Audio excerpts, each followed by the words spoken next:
കടപ്പുറം ഫിനാൻസിയേഴ്സിൽ gold loan പലിശ നിരക്ക് കുറച്ചിരിക്കുന്നു. വെറും 1% പലിശ നിരക്കിൽ ഗോൾഡ് ലോൺ ലഭ്യമാകുന്ന ലോകത്തിലെ ഏക സ്ഥാപനമാണ് കടപ്പുറം ഫൈനാൻസിയേഴ്സ്. പടച്ചോനെ, ഫൈനാൻസ് എന്ന് പറഞ്ഞപ്പോഴാണ് ഓർത്ത്, ഇന്നല്ലേ സുശീലിനോട് പലിശ വാങ്ങിയ 25,000 രൂപ തിരിച്ചു കൊടുക്കേണ്ട ദിവസവും. എന്താപ്പ ചെയ്യുക? കൊടുത്തില്ലെങ്കിലും അവൻ്റെ പലിശയും കൊടുത്ത് നമ്മൾ മുടിയുകയും ചെയ്യും. നിങ്ങൾ ഇവിടെ കുത്തിരിക്കുണ്ടായിനി, ഞാൻ കണ്ടില്ലായിരുന്നു. ചൂലേറ്റം വന്നതിന് ദേഷ്യം പിടിക്കല്ലേ? നമ്മൾ എന്നോട് ദേഷ്യപ്പെടും മോളെ. അല്ല, നിങ്ങളെ മുന്നിലേക്ക് ചൂലേറ്റം വന്നതിന് എത്രയോ പൈസ നമ്മൾ ചീത്ത കേട്ടിക്കണേ. ഇതിപ്പോ എന്റെ മുത്ത് അറിയാണ്ട് വന്നല്ലേ. അല്ല, അനക്കേ ഈ മഞ്ഞ സാലിടുമ്പോ വല്ലാത്തൊരു ചന്താണ് എന്നെ കാണാൻ. അത് പണ്ടേ ഉള്ളതാ. പിന്നെ നമ്മൾ ഈ തിരക്കിന്റെ ഇടയിൽ നമുക്ക് പലപ്പോഴും എന്നെ ശ്രദ്ധിക്കാൻ പറ്റുന്നില്ല. കുഴപ്പമൊന്നുമില്ലല്ലോ അല്ലേ? എന്താണ് ഒരു പ്രത്യേക സ്നേഹം? ഏയ് ഒന്നുമില്ല. സുന്ദരിയും സുശീലയും. സുശീലനല്ല, സുശീല. പിന്നെ സുന്ദരിയും സുശീലയും ബുദ്ധിമതിയൊക്കെ ആയ ഭാര്യനോട് ഭർത്താവിന് സ്നേഹം തോന്നുന്നത് സ്വാഭാവികല്ലേ? സംഭവം സത്യാണെങ്കിലും നിങ്ങളെ കളിയാക്കല്ലേ? സത്യട്ടു എന്റെ എല്ലല്ലേ ഈ പിന്നെ എന്തൊരു ഓപനത്തെ എന്റെ കൈക്കൊക്കെ പത്തുവോ. കുറച്ചു ദിവസം മുമ്പ് നിങ്ങൾ എന്തേ തന്നോട് പറഞ്ഞത്? പാറപ്പുറത്തിട്ട് ഒരക്കണമാരുണ്ട് എന്റെ കയ്യിൽ. ഞാൻ അങ്ങനെ പറഞ്ഞിട്ടുണ്ടെങ്കിൽ തന്നെ മിനിസ്റ്ററിനെ പാറപ്പുറന്നേക്കും പറഞ്ഞിട്ടുണ്ടാവുക.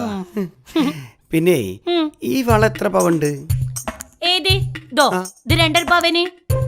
ഇത് കാഴ്ചക്ക് ഉണ്ടാക്കിയതാ, തൂക്കണ്ട്. ഇത് ഇങ്ങോട്ടോക്കി, മുക്കാല്.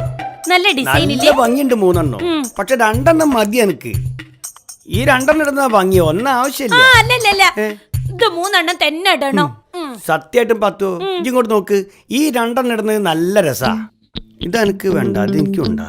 അല്ല, എന്തിനീ? ഒരു അത്യാവശ്യത്തിന് പണയം വെക്കാൻ.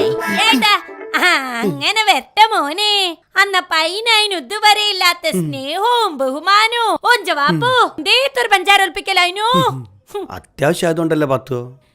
എല്ലാ ഭർത്താക്കന്മാർക്കും ഉള്ളതാണ് പണയം വെക്കാൻ ചോദിക്കുമ്പോ വല്ലാത്തൊരു പഞ്ചാര. സാധനം കിട്ടിക്കഴിഞ്ഞാൽ അന്ന പോലെ സ്വഭാവം അങ്ങോട്ട് മാറും. പിന്നെ ആളും മാറി, സ്വർണവും പോയി. ഇനി എപ്പോഴെങ്കിലും ആ സ്വർണ്ണം ഒന്ന് എടുത്ത് തരുമോന്ന് ചോദിച്ചാല് തീർന്ന്. കുടുംബകല കണ്ടാവും വേറെന്തോ ആണോ? ആ സുശീലിന്റെ കയ്യിൽ നിന്ന് പലിശക്ക് വാങ്ങിയില്ലേ നമ്മളെ റസിയാന്റെ പഠിത്തത്തിന്? ആ പലിശ ഒന്ന് തിരിച്ചു കൊടുക്കണം. ഇല്ലെങ്കിൽ പലിശ കൊടുത്ത് നമ്മൾ മുടിയും. കടപ്പുറത്ത് പണയം വെച്ചാ പലിശയും കുറവാ. കടപ്പുറത്തോ? കടപ്പുറം ഫിനാൻസിയേഴ്സ് ഓല് പലിശ നിരക്ക് കുറച്ച്. അപ്പോ നമ്മളെ ഭാഗത്തുനിന്ന് ഓരോട് സഹകരണം വേണ്ടേ?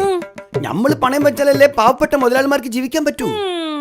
പണ്ട് നിങ്ങൾ ഒരാഴ്ച പറഞ്ഞൊരു മോതിരം കൊണ്ടുപോയിട്ട് പിന്നെ നമ്മളെ സാനേ കണ്ടിയില്ല. പിന്നെ മാല, പാൽസാരോ അറിഞ്ഞാണോ അതൊക്കെ എടുത്തു. അത് പിന്നെ ഇതെന്തായാലും എടുത്തുതരൂ. ഇത് 100% ഉറപ്പാ. 2 ആഴ്ച ഉറപ്പ്. സത്യം. തന്നില്ലെങ്കിൽ ഇന്നെ തല്ലിക്കൊന്നോ. സ്വർണം പോയിട്ട് ഇങ്ങളെ തച്ചിട്ട് എന്തേത്താ കാര്യോ? പിന്നെ 2 തല്ല് സഹിച്ചാലു സ്വർണം കൊടുക്കണ്ടല്ലോ എന്ന് വിചാരിക്കുന്നേനല്ലേ നിങ്ങള്? ഇതെങ്ങനെയല്ല, ഇത് ഉറപ്പായിട്ട് എടുത്തുതരൂ. പാത്തുവോ സത്യായിട്ടു അന്റെ ഉപ്പൂപ്പാണ് സത്യോ? ഉപ്പൂപ്പാണ് സത്യോ? ആണെങ്കി ഇത് പിടിച്ചോളാം. ഇതങ്ങാനും തിരിച്ചെടുത്ത് തന്നില്ലെങ്കിൽ അന്ന് നമ്മൾ തമ്മിലുള്ള ഡൈവോഴ്സ് ആണ്. ഉറപ്പാ? ഉറപ്പേ. എന്നാ നമ്മൾ എടുത്തരൂല. നമ്മള് തമാശ പറഞ്ഞല്ലേ. ഇത് പിടിക്ക്. അപ്പൊ ഞാൻ കടപ്പുറത്ത് പോയിട്ടേ ഇത് പണയം വെച്ചിട്ട് സുശീലിന് പൈസ കൊടുത്തിട്ട് വേഗം വരാം. ഞങ്ങൾ വരുന്ന വൈക്കുണ്ടല്ലോ, ആ ഡൈ ക്ലീനിങ് സ്ഥലത്ത് നിന്ന് സാരി മായും കൊണ്ടുവരണോ? എന്റെ പട്ടി വാങ്ങും. ഞാൻ മേടിച്ചോണ്ടൊരു. അതൊക്കെ തന്നെയല്ലേ എന്റെ പണി. ഞാൻ കൊണ്ടുവരും മുത്തേ. ഞാൻ പോട്ടോ. പഠിച്ചോനത്ത് 2 ആഴ്ച കൊണ്ടൊന്നും കിട്ടും എനിക്ക് തോന്നണില്ല. അത് നിങ്ങൾ കൊണ്ട തന്നില്ലെങ്കിൽ നിങ്ങളെ പള്ളിക്കാട്ടിലേക്ക് നമ്മൾ എടുക്കും.